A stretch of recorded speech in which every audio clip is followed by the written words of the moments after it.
सबसे पहले जीके होगी, करंट अफेयर होगी, उसके बाद रीजनिंग और उसके बाद मैथ होगी। तो सबसे पहले साथियों हम लोग जीएस के यहाँ पर पूरे के पूरे 40 सवाल देखेंगे और इन 40 सवालों में से आपका स्कोर जो होना चाहिए वो लगभग 20 का होना चाहिए। तो समझ गए ना साथियों। चलिए, तो पहला सवाल आपकी स्क्रीन पर है, कह रहे कि संयुक्त राष्ट्र दिवस कब मनाया जाता है। तो अगर आपका जवाब 24 अक्टूबर है तो आपका जवाब बिल्कुल सही है। उसके बाद देखिए, यूनेस्को का मुख्यालय अगर आपके एग्जाम में पूछा जाए तो फ्रांस की राजधानी है पेरिस, और पेरिस में ही साथियों यूनेस्को का मुख्यालय स्थित है। अगला देखिए, संतोष ट्रॉफी साथियों किस खेल में दी जाती है। फुटबॉल के खेल में, क्रिकेट के खेल में, शतरंज या टेनिस के खेल में। तो अगर आपका जवाब फुटबॉल के खेल में संतोष ट्रॉफी दी जाती है तो आपका जवाब बिल्कुल सही है। उसके बाद देखिए, करके जय जवान जय किसान का नारा किसके द्वारा दिया गया था। तो जय जवान जय किसान का नारा साथियों लाल बहादुर शास्त्री के द्वारा दिया गया था। आंसर अगर आपका ऑप्शन नंबर सी है तो बिल्कुल करेक्ट है। उसके बाद देखिए, भारत में खरीफ की फसल का मौसम क्या है। तो खरीफ की फसल की अगर बात करें तो साथियों जुलाई से अक्टूबर तक ये ड्यूरेशन रहता है खरीफ की फसलों का। उसके बाद देखिए, कहने के जैव मंडल में रासायनिक पोषकों का चक्रण जो होता है ना, ये जल द्वारा होता है या साथियों वायु द्वारा होता है या भूमि द्वारा होता है। मैं कहूंगा साथियों जल द्वारा भी होता है, वायु द्वारा भी होता है, भूमि द्वारा भी होता है, यानी कि इन सभी के द्वारा जैव मंडल में रासायनिक पोषकों का चक्रण होता है। उसके बाद देखिए, प्रोटीन संश्लेषण राइबोसोम में होता है, माइटोकॉन्ड्रिया में या कोशिका भित्ति में होता है। तो आपका जवाब राइबोसोम होना चाहिए। क्या साथियों, राइबोसोम आपका जवाब होना चाहिए। उसके बाद देखिए, कह रहे कि खाद्य श्रृंखला में उत्पादक प्रकाश ऊर्जा को किस में बदलते हैं। तो साथियों किस में बदलते हैं, देखिए मैं कहूंगा रासायनिक ऊर्जा में बदलते हैं। किसमें साथियों, रासायनिक ऊर्जा में बदलते हैं। आंसर आपका डी होगा। अगला सवाल देखिए, आपसे पूछा क्या जा रहा है, कह रहे कि मोहनजोदड़ो की अगर बात करें इसका मतलब क्या होता है। हड़प्पा, मेसोपोटामिया, मृतकों का टीला। बिल्कुल सही जवाब साथियों, जिनका आंसर ऑप्शन नंबर सी है तो बिल्कुल सही है। उसके बाद देखिए, होम रूल लीग आंदोलन किसने शुरू किया था, मुझे बताइए। तो ये बहुत इंपॉर्टेंट क्वेश्चन है साथियों, आप लोग याद रखेंगे। एनी बेसेंट बिल्कुल सही, लेकिन पंडित जवाहरलाल नेहरू ने नहीं। लोकमान्य तिलक, महात्मा गांधी नहीं। लोकमान्य तिलक, बिपिन चंद्रपाल नहीं। एनी बेसेंट और लोकमान्य तिलक, यानी कि आपके सवाल का जवाब जो होगा साथियों वो ऑप्शन नंबर डी हो जाएगा। होम रूल लीग आंदोलन की शुरुआत एनी बेसेंट और लोकमान्य तिलक के द्वारा की गई थी। उसके बाद देखिए, अगला सवाल है करके गलत कथन को आपको बताना, इसमें से कौन सा गलत कथन है बताइए।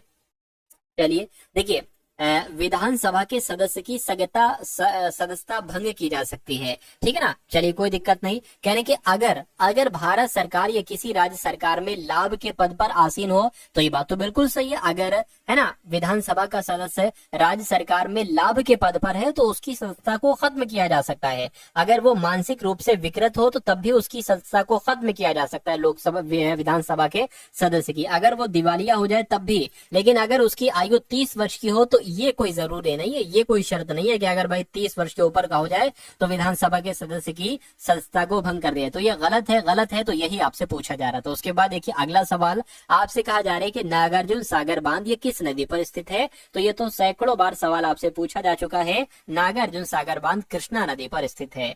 भारत में प्रथम आम चुनाव जो हुए थे ये किस वर्ष हुए थे। 1947 में, 52 में, 1954 में, 1956 में। तो आपका जवाब 1952 होना चाहिए, क्योंकि भारत में पहले आम चुनाव 1952 में ही हुए थे। उसके बाद देखिए, कह रहे कि कौन सी जलराशि जो भारत और श्रीलंका को अलग करती है। तो ये भी सवाल साथियों कई बार आपके एग्जाम में पूछा जा चुका है। पाक जल संधि आप लोग याद रखेंगे। पाक जलराशि ये भारत को और श्रीलंका को अलग करती है। उसके बाद देखिए, आपसे कहा जा रहा है कि मिट्टी जो रेगुर मृदा के नाम से भी जानी जाती है, यानी कि इनमें से किस मिट्टी को रेगुर मिट्टी कहा जाता है। मैं कहूंगा काली मिट्टी को साथियों रेगुर मिट्टी कहा जाता है या रेगुर मृदा कहा जाता है ना। चलिए उसके बाद देखिए, अगला सवाल है, कह रहे कि वो अवस्था जब सचमुच में युद्ध हुआ नहीं होता परंतु युद्ध का माहौल हमेशा बना रहता है, तो उस युद्ध की स्थिति को क्या कहा जाता है। उसको नाम दिया जाता है शीत युद्ध। क्या साथियों, उसको शीत युद्ध कहा जाता है। ये सवाल आपके लिए इंपॉर्टेंट है, तो आप लोग यहाँ पर याद रखेंगे। अगला सवाल देखिए, कह रहे कि निम्नलिखित में से कौन एक गैर परंपरागत ऊर्जा स्रोत है।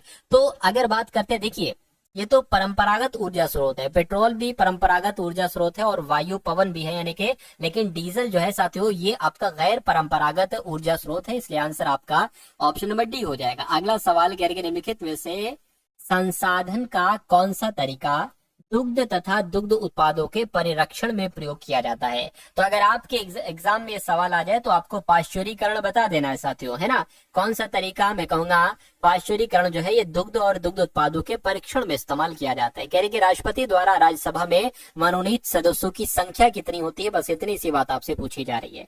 फटाफट आप लोग बता दीजिए। तो क्या 12 होते हैं? अगर आपका जवाब ऑप्शन नंबर सी है तो बिल्कुल सही हो जाएगा। उसके बाद देखिए, कह रहे कि भारत में पंचायती राज व्यवस्था को लागू करने वाला पहला राज्य कौन था? उत्तर प्रदेश नहीं साथियों, राजस्थान था। यानी कि पंचायती राज व्यवस्था जो सबसे पहले लागू की गई थी वो राजस्थान में की गई थी।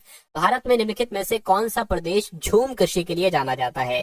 तो अगर बात करते साथियों, जो पूर्वोत्तर क्षेत्र है ना, ये झूम कृषि के लिए ही जाना जाता है। यहाँ पर झूम कृषि की जाती है ज्यादातर।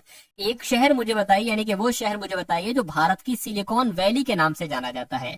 तो भारत की सिलिकॉन वैली की अगर बात करें तो बेंगलुरु को कहा जाता है भारत की सिलिकॉन वैली। और ये सवाल आपके एग्जाम में साथियों कई बार पूछा जा चुका है भाई, बहुत बढ़िया, वेरी गुड क्लास। उसके बाद देखिए, कह रहे कि चींटी या मधुमक्खी के काटने पर उसके डंक में जो द्रव पाया जाता है ना साथियों, वो कौन सा होता है? बस इतनी सी बात आपसे यहाँ पर पूछी जा रही है, मुझे बताइए। चलिए, तो अगर आपका जवाब साथियों फॉर्मिक अम्ल है तो आपका जवाब बिल्कुल सही हो जाएगा। यानी कि चींटी के डंक में फॉर्मिक अम्ल पाया जाता है। इतनी सी बात आपको याद रखना है। सिक्किम एवं चीन किसके माध्यम से एक दूसरे से जुड़े हुए हैं? तो किसके माध्यम से साथियों? नाथुला दर्रा। ये भी सवाल कई बार आपसे पूछा जा चुका है कि सिक्किम और चीन ये किसके माध्यम से, तो मैं कहूंगा नाथुला दर्रा। उसके बाद देखिए, कह रही कि मानव हृदय में शुद्ध रक्त पाया जाता है, मुझे बताइए। चलिए, तो महाधमनी एवं बाह्यनिलय में मैं कहूंगा बिल्कुल पहला पड़ा और पहला ही हमारा आंसर हो गया। मानव हृदय में शुद्ध रक्त पाया जाता है महाधमनी में और बाह्यनिलय में। उसके बाद देखिए, स्थानीय निकाय अपने लिए राजस्व इकट्ठा करता है। तो साथियों एक तरीके से सेल्स टैक्स से, इनकम टैक्स से, गृह कर से। तो इस सवाल का जवाब आपका गृह कर हो जाएगा साथियों, होम टैक्स। उसके बाद देखिए, निम्नलिखित में से कौन प्लास्टिक बहुलक नहीं है? तो प्लास्टिक बहुलक देखिए पॉलिथीन भी है ना, मैं कहूंगा साथियों पॉलिथीन भी है, उसके अलावा पॉलिस्टाइरिन भी है, वेकेलाइट भी है। लेकिन ये क्या अजीब गरीब सा नाम आ गया साथियों, तो यही नहीं है। उसके बाद देखिए, अरावली पहाड़ियां भारत के किस राज्य में स्थित है? बहुत इंपॉर्टेंट क्वेश्चन है साथियों। मध्य प्रदेश में तो नहीं है, लेकिन हाँ राजस्थान में स्थित है। क्या आप लोग याद रखेंगे? अरावली पहाड़ियां जो स्थित है ना साथियों, ये राजस्थान में स्थित है। आंसर आपका बी होगा। उसके बाद देखिए, अगला सवाल आपकी स्क्रीन पर देखिए सवाल को और बताइए राइट आंसर। कह रहे कि चिपको आंदोलन का जो प्रारंभ हुआ था ये कहाँ से हुआ था? तो ये उत्तराखंड से साथियों इसका प्रारंभ हुआ था, चिपको आंदोलन का। उसके बाद देखिए, निम्नलिखित में से कौन सा जीवाणुओं द्वारा उत्पन्न एक रोग है? तो किसकी बात चल रही है? देखिए, जीवाणु यानी कि बैक्टीरिया के द्वारा तो साथियों हैजा रोग हो जाता है। कौन सा रोग? हैजा जो होता है ना, बैक्टीरिया यानी कि जीवाणु के कारण ही होता है। अगला सवाल आपकी स्क्रीन पर है, कह रहे कि बैंक नोट प्रेस ये कहां पर स्थित है? तो ये साथियों देवास में स्थित है। ये भी आप लोग यहाँ पर याद रखेंगे। राइट आंसर आपका जो जाएगा वो साथियों किसके साथ जाएगा? वो ऑप्शन नंबर बी के साथ जाएगा। उसके बाद देखिए, अगला सवाल आपकी स्क्रीन पर कह रहे कि गुरु गोविंद सिंह की रचनाओं का संपादन किस पुस्तक में किया गया है? तो इस पुस्तक का नाम है दशम ग्रंथ। क्या साथियों? दशम ग्रंथ इस पुस्तक का नाम है और इसमें गुरु गोविंद सिंह की रचनाओं का संपादन किया गया है। अगला सवाल है, कह रहे कि स्वतंत्रता का घोषणा पत्र किसने तैयार किया था? फटाफट आप लोग साथियों मुझे यहाँ पर बता देंगे। चलिए, तो अगर आपका जवाब साथियों टॉमस जेफरसन है तो मैं कहूंगा आपका जवाब बिल्कुल सही हो जाएगा।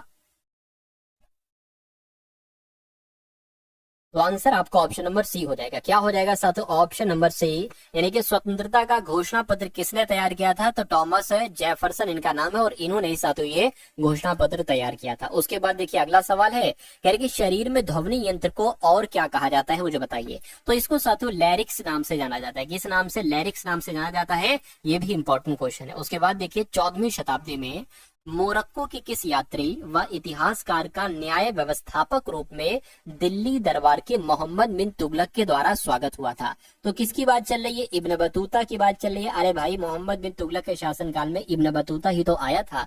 तो राइट आंसर अगर आपका भी ऑप्शन नंबर बी तो बिल्कुल सही है। उसके बाद देखिए, अगला सवाल कह रहे हैं कि आपसे,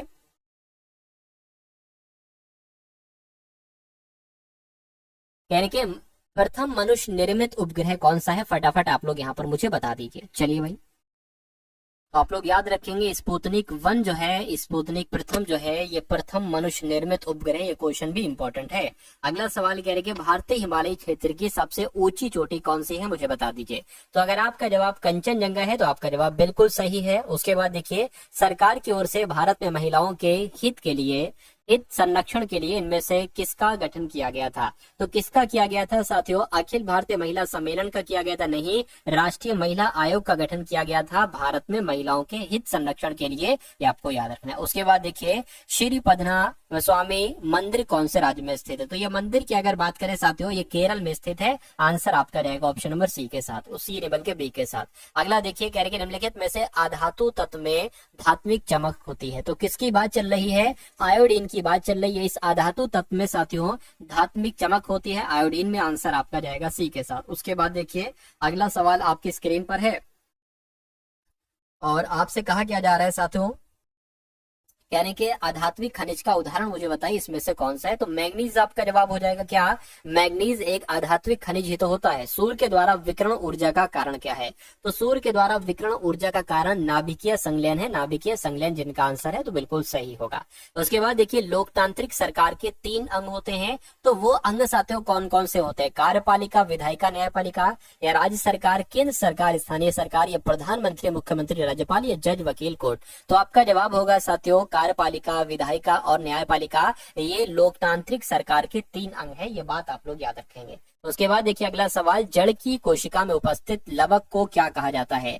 तो इसको साथियों ल्यूकोप्लास्ट कहा जाता है। क्या ल्यूकोप्लास्ट कहा जाता है जड़ की कोशिका में उपस्थित लवक को। वल्लभ भाई पटेल को सरदार की उपाधि जो दी गई थी वो किस आंदोलन के दौरान दी गई थी? तो मैं कह सकता हूँ साथियों बारदोली आंदोलन के दौरान ही, क्योंकि एक तरीके से इन्होंने नेतृत्व कहीं ना कहीं किया था। तो जो लोग थे साथियों, उन लोगों ने सरदार की उपाधि दे दी थी, जब से इनका नाम सरदार वल्लभ भाई पटेल के नाम से जाना जाने लगा। मात्रा स्थिर रखते हुए जब किसी पिंड की गति दोगुनी की जाती है तो क्या होता है? तो उसका त्वरण दोगुना हो जाता है? नहीं, उसका संवेग दोगुना हो जाता है। क्या साथियों? उसका संवेग दोगुना हो जाता है जब मात्रा स्थिर रखते हुए जब किसी पिंड की गति को दोगुना किया जाता है।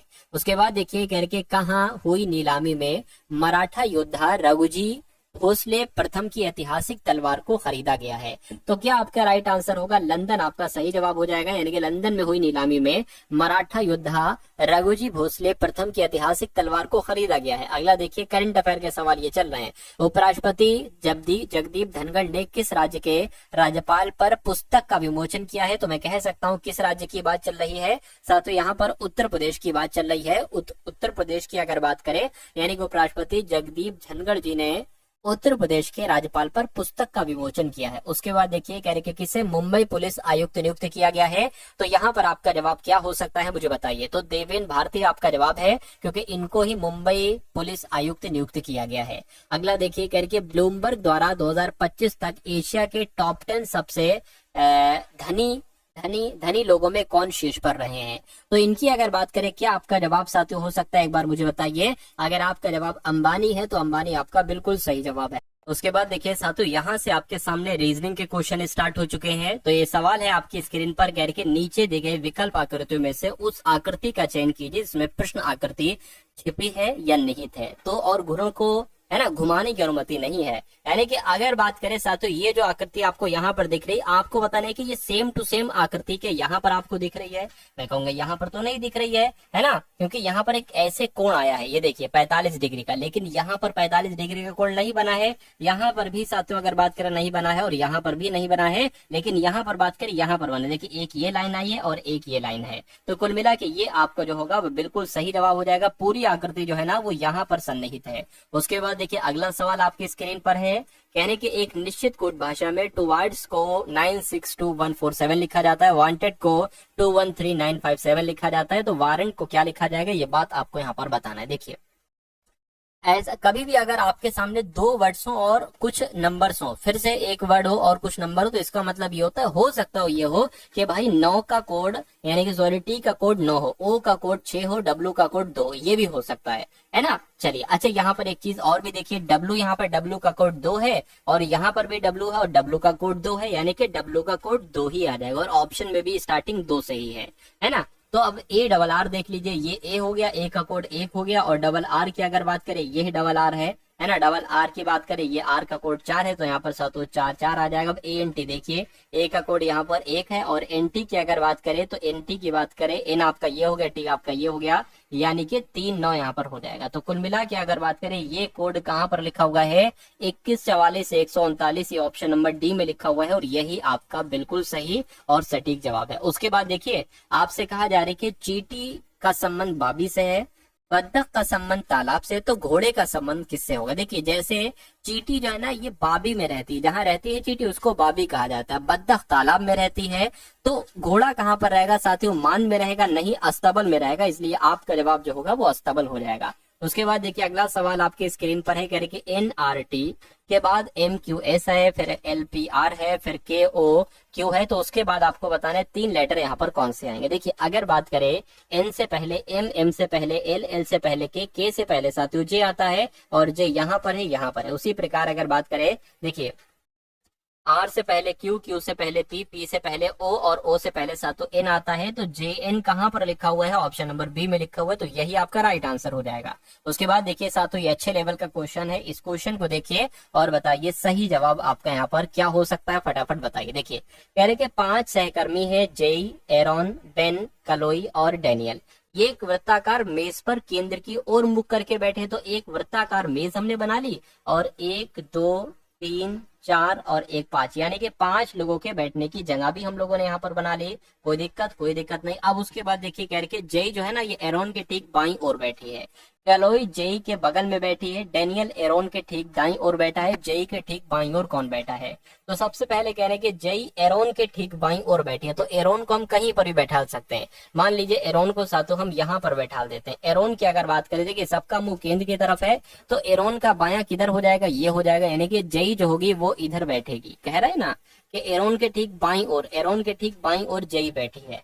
कह रहे कि जो जेई के बगल में बैठी है वो कलोई है, यानी कि जेई के बगल में कलोई बैठी, यानी कि कलोई जो है ना वो साथों यहाँ पर बैठेंगी, कलोई आपके यहाँ पर बैठ जाएंगी। ठीक है। उसके बाद कह रहे हैं डेनियल एरोन के ठीक दाईं ओर बैठा है, एरोन का दायां इधर होगा, यानी कि डेनियल जो है वो यहाँ पर बैठेगा, डेनियल आपका यहाँ पर बैठेगा। और जेई के ठीक बाईं ओर कौन बैठा है, जेई के ठीक बाईं ओर कौन बैठा है, ये आपसे कुल मिला के पूछा जा रहा है। तो जेई के ठीक बाईं ओर तो कलोई बैठी है, तो कलोई आपका यहाँ पर आंसर हो जाएगा। और बचा कौन इसमें से, बेन बचा है, तो बेन साथों यहाँ पर बैठ जाएंगी। चलिए, तो उसके बाद देखिए अगला क्वेश्चन आपकी स्क्रीन पर, एक नंबर सीरीज वाला सवाल आपकी स्क्रीन पर है। सबसे पहले साथों 2600, एक सेकेंड, सबसे पहले यहाँ पर अगर बात करें साथों, आपके सामने क्या है, 2673 है। उसके बाद साथों 891 आ गया, उसके बाद 297 आ गया, उसके बाद 99 आ गया, और उसके बाद आपको बताने कौन सा नंबर आएगा, और उसके बाद साथियों 11 ही आना चाहिए। तो इसमें थोड़ा सा अगर आप दिमाग लगाएं तो आपको मालूम पड़ सकता है साथियों यहाँ पर क्या है। देखिए, अगर हम साथियों यहाँ पर अगर बात करें, अगर हम यहाँ बात करें 2673 से 891 पर जाए, तो मुझे कहीं ना कहीं ऐसा लग रहा है कि ये इसका 1/3 है, कहीं ना कहीं 1/3 लग रहा है मुझे, है ना। चलिए, तो एक बार ट्राई भी हम लोग कर लेते हैं। अगर हम 3 से इसकी भाग करें तो कितना आता है, अगर 891 आता है तो लॉजिक हमारा सही लग जाएगा। 3 7 21, 3 8 आपका 24 हो जाएगा, कितना 2 बचेगा 27, 3 नीम 27 और 3 1 3, देखिए वही आ गया। अब मुझे ऐसा लग रहा है कि 891 1/3 है ना साथियों, मतलब अगर इसकी 3 से भाग करोगे तो ये 297 आ जाएगी, यानी कि इसकी भाग हमने 3 से की, इसकी भी भाग अगर हम 3 से करें, देखिए 3 एकम 3, 3 दूना 6, 2 आ गया, 2 जाएगा 29 हो जाएगा, 3 नीम 27 नीम आ गया, 2 यहाँ पर चला गया, 3 7 21, यानी कि इसकी भी 3 से भाग करना पड़ेगी। 3 नीम 27, 2 गया 27 हो गया, 3 नीम 27 बिल्कुल सही। 30 की भी 3 से भाग करना पड़ेगी, 3 3 9, 3 3 9, और जब 33 की 3 से भाग करेंगे तब भी तो 11 आ जाएगा, यानी कि 33 ही यहाँ पर आना चाहिए। और 33 कहाँ पर लिखा हुआ है, ये ऑप्शन नंबर ए में लिखा हुआ है, तो जिनका आंसर ऑप्शन नंबर ए के साथ है तो बिल्कुल सही हो जाएगा भाई, बहुत बढ़िया, वेरी गुड क्लास। साथियों, अगर आपने अभी तक इस वीडियो को लाइक नहीं किया है तो इस वीडियो को आप लोग लाइक कर दीजिए, क्योंकि आपके ये समझ लीजिए, अगर आप इस चैनल से पढ़ लेते हैं अच्छे तरीके से तो फिर कोई सवाल आपका छूट नहीं सकता परीक्षा में। 10% सवालों को हटा दीजिए, 10% तो सवाल एग्जामिनर ऐसे देता है ताकि उसको बहुत कम बच्चे या ना के बराबर बच्चे कर पाए। आपको ध्यान भी नहीं देना है उन 10% सवालों पर। 100 में से 90 क्वेश्चन आपको टारगेट लेकर जाना है ना, और 100 में से 90 क्वेश्चन ही आपको करना है। चलिए, कोई दिक्कत नहीं साथियों, 90 क्वेश्चन की लगभग 85 क्वेश्चन की तैयारी मैं आपको करवा दूंगा। अगर आप अब से लेकर अपने एग्जाम तक, अपनी शिफ्ट तक साथियों इस चैनल के हर एक क्वेश्चन को तैयार करते हैं, क्योंकि इन क्वेश्चंस को तैयार करना आसान नहीं है। डेली मैं आपको साथियों 1 से 2 क्लासेस देता हूं और उसमें जितने क्वेश्चन हैं उनको तैयार करना थोड़ी सी मुश्किल बात है, लेकिन अगर आप ऐसा कर लेते हो तो मेरा मानना है कि सिलेक्शन आपका हो जाएगा, कोई दिक्कत कोई परेशानी आपको महसूस नहीं होगी। चलिए, तो अब कथन और निष्कर्ष वाला साथियों सवाल आपके सामने आ चुका है। यहाँ पर कह रहे हैं कि कुछ आर कुछ एच जो है ना आर है, तो मान लीजिए साथियों ये क्या हो गए, ये एच हो गए, तो कुछ एच क्या लिखा हो, कुछ एच मान लेते, इतने एच जो है ना वो आर हो गए। उसके बाद कह रहे हैं कि कोई पी एच नहीं है, कोई पी जो है ना, कोई पी ये एच नहीं है, और कोई पी एच नहीं है तो कोई एच भी पी नहीं हो सकता है ना। अब निष्कर्ष को पढ़िए और मुझे बताइए कौन सा सही कौन सा गलत है। कह रहे कि कुछ पी एच है, कुछ पी एच है। कैसे भैया कुछ पी एच हो सकते हैं, जब यहाँ पर कहा जा रहा है साफ साफ कि कोई पी एच नहीं है तो कुछ एच भी पी नहीं हो सकते हैं, तो ये आपका गलत हो जाएगा। कह रहे कि कुछ आर पी नहीं है, कुछ आर पी नहीं है, मैं कहूंगा बिल्कुल। देखिए ये इतने आर जो है ना ये एच के अंतर्गत आ रहे हैं, तो इतना तो मैं दावे के साथ कह सकता हूं कि कुछ आर यानी कि इतने आर ये पी नहीं हो सकते, बाकी इनका नहीं पता, ये पी हो भी सकते हैं और नहीं भी हो सकते हैं। तो कुल मिला के ये सही हो जाएगा, यानी कि केवल निष्कर्ष 2 अनुसरण करता है। ऐसा कहां पर लिखा हुआ है, ऐसा आपका ऑप्शन नंबर सी में लिखा हुआ है। अगला सवाल आपकी स्क्रीन पर है। नंबर सीरीज के आपके सवाल बहुत सारे पूछे जाएंगे, 2 से 3 ये समझ लीजिए सातों सवाल आपके पूछे जाएंगे। तो नंबर सीरीज का सवाल है, कह रहे 0 है, 1 है, उसके बाद 5 आ गया, उसके बाद 14 आ गया, उसके बाद 30 आ गया। तो आपको बताना है कि अगला नंबर यहाँ पर क्या आ पाएगा। देखिए अगर हम यहाँ से बढ़ाएं, जैसे कि यहाँ पर हमारा कितना बढ़ रहा है साथियों, 4 बढ़ रहा है, 5 से 14 जो हुआ वो 9 बढ़ रहा है। अब यहाँ पर कितना बढ़ रहा है, देखिए जरा, यहाँ पर 16 बढ़ रहा है, और यहाँ पर अगर बात करें तो 1 बढ़ रहा है। तो आपको ये समझ में नहीं आ रहा कि ये 2 का स्क्वायर है, ये 3 का स्क्वायर है, ये 4 का स्क्वायर है, तो यहाँ पर 5 का स्क्वायर आ जाएगा, यानी कि यहाँ पर 25 आ जाएगा। तो 30 में जब 25 बढ़ाओगे तो 55 आता है। क्या 55 कहीं ऑप्शन में है? मैं कहूंगा बिल्कुल ऑप्शन नंबर ए वाले में ही है, इसलिए जिनका आंसर ऑप्शन नंबर ए था तो बिल्कुल सही था भाई, बहुत बढ़िया, वेरी गुड क्लास। अगला सवाल आपके स्क्रीन पर है, कहने के दिए गए शब्दों को उसी क्रम में व्यवस्थित कीजिए जिस क्रम में वे अंग्रेजी शब्दकोश में आते हैं। तो साथियों आपको एक तरीके से यहाँ पर बताना है कैसे यहाँ पर क्या हो सकता है। देखिए सबसे एल ई की अगर बात करें तो एल ई इसमें है, एल ई इसमें है, एल ई इसमें है, एल ई इसमें है, एल ई इसमें है। अब देखिए टी से पहले एस आता है, ठीक है, ये टी भी बाद में आएगा, एस पहले आएगा, तो मैं कहूंगा ये वाला नंबर सबसे पहले आ जाएगा, 5 नंबर सबसे पहले आ जाएगा। अब 5 नंबर सबसे पहले ऑप्शन नंबर ए में है और साथियों सी में है, चलिए कोई बात नहीं। अब उसके बाद देखिए कि अब क्या आएगा साथियों, सबसे पहले देखिए एल, ये है एल ई टी, है ना, क्योंकि इसके बाद कोई लेटर नहीं है तो उसके बाद ये आ जाएगा, यानी कि 1 नंबर आ जाएगा। उसके बाद देखिए टीएच पहले आता, मुझे इतना बता दीजिए टीएच पहले आता है या टीटी, टीटी तो है, ये एच पहले आता है या टी, तो मैं कहूंगा एच पहले आता है ना। तो इससे 3 से पहले जो होगा वो 2 आ जाएगा। लेकिन अगर बात करें टी एच यहाँ पर भी है, टी एच यहाँ पर भी है, टी एच ए यहाँ पर भी है, टी एच ए यहाँ पर भी है। अब बताइए आर पहले आता है या एल, तो आप कहोगे एल पहले आता है, आर बाद में आता है, तो ये 4 नंबर पहले आ जाएगा, उसके बाद सातों फिर ये 2 आएगा,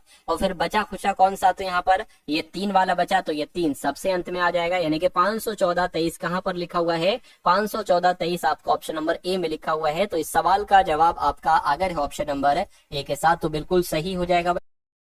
तो साथियों यहाँ पर आपके सामने अब मैथ के क्वेश्चन स्टार्ट हो चुके हैं, तो इन सभी के सभी मैथ्स के बहुत शानदार सवाल है और बहुत अच्छे तरीके से आप लोग यहाँ पर देखिएगा और इन सवालों को अच्छे तरीके से पूरा करने की कोशिश कीजिएगा, क्योंकि आपको आपके एग्जाम में साथियों ऐसे ही सवाल देखने को मिलेंगे, इससे बाहर आपका पेपर नहीं जाएगा, है ना। चलिए तो यहाँ पर सवाल कह रहे हैं कि ए और बी दोनों 5,000 रुपए प्रति घड़ी की दर से अपनी घड़ियां बेचते हैं, यानी कि ए भी अपनी घड़ी 5,000 रुपए की बेचता है और बी भी अपनी घड़ी 5,000 रुपए की बेचता है।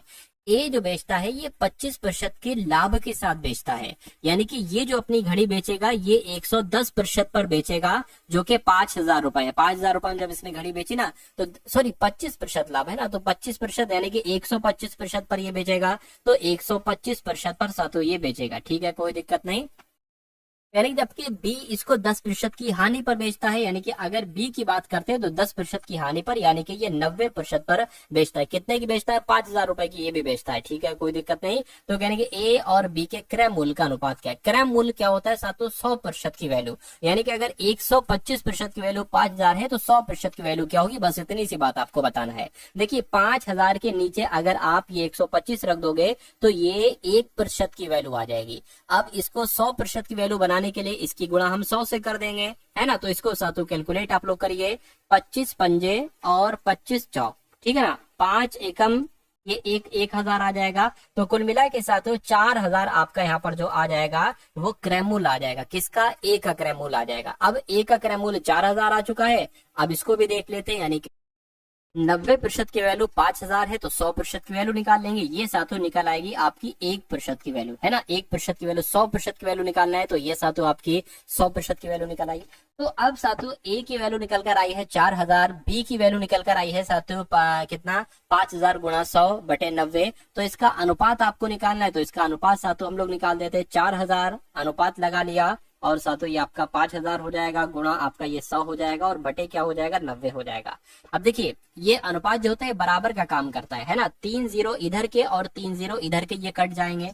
90 की गुणा 4 से हो जाएगी, क्या हो जाएगा, 360 हो जाएगा। और इधर कितना बचेगा, 5 गुणा 100 से ये 500 आपका हो जाएगा। इसको कट करोगे साथियों, 0 से आपका 0 कैंसिल हो जाएगा, 2 से कट करोगे 25 हो जाएगा और ये 18 हो जाएगा। यानी कि ए और बी का अनुपात जो आएगा वो 18:25 आएगा। और 18:25 कहाँ पर लिखा हुआ है, ये ऑप्शन नंबर डी में लिखा हुआ है। तो जिनका आंसर, जो लोग भी यहाँ पर ऑप्शन नंबर डी के साथ है, उनका आंसर बिल्कुल सही हो जाएगा। चलिए साथियों, उसके बाद देखिए अगले नंबर का सवाल आपकी स्क्रीन पर आ चुका है। आपसे क्या पूछा जा रहा है, देखिए और बताइए सही जवाब क्या हो। कहेंगे एक कुर्सी का अंकित मूल्य 2000 रुपए है, यानी कि एक कुर्सी पर कितने रुपए लिखे हैं, 2000 रुपए लिखे हुए हैं। और 20% और x% की 2 क्रमिक छूट देने के बाद ये कुर्सी 1400 रुपए में दे दी जाती है। तो x का मान कितना, यानी कि जो दूसरी छूट दी गई। देखिए यहाँ पर 2 छूटें दी जाती है। अगर एक पहली छूट 20% की दी जाती है तो इसको 80% में बेचा जाता है। मैंने 80 क्यों लिखा है, जो यहाँ पर छूट होगी ना उसको हम ऐसे लिखेंगे 100 माइनस 20, है ना। अब दूसरी छूट जो दी जाती है, देखिए 100 माइनस 20 80 तो आएगा। दूसरी छूट दी जा रही है x% की, इसको भी हम ऐसे लिखेंगे 100 माइनस x। क्यों, बिल्कुल सही बात है।